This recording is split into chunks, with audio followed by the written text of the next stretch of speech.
হবে এই তিনটা প্রশ্নের উত্তর আপনি সহজভাবে দিতে পারবেন। আল্লাহ তাআলা আপনার জন্য সহজ করে দিবেন যদি আপনি 5 ওয়াক্ত নামাজ মাস্ট বি পড়তে হবে।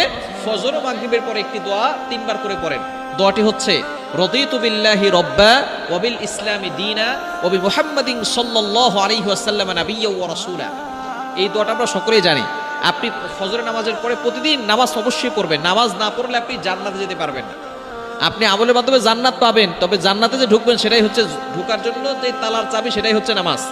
মিফতাহুল জান্নাতি সালাহ, prayer is the key to heaven. নামাজ হচ্ছে বেহেশতের চাবি। সুতরাং সেই চাবি যদি না থাকে জান্নাত দিয়ে কি করবেন? জান্নাতে তো ঢুকতে পারবেন না। এজন্য অবশ্যই আপনাকে নামাজ পড়তে হবে এবং 5 ওয়াক্ত নামাজ মাস্ট বি পড়বেন। ফজর ও মাগরিবের পরে এই দোয়াটা পড়বেন, রাদিতু বিল্লাহ। এর অর্থ হচ্ছে রাদিতু বিল্লাহি রব্বা, আমরা আল্লাহকে রব হিসেবে পেয়ে সন্তুষ্ট।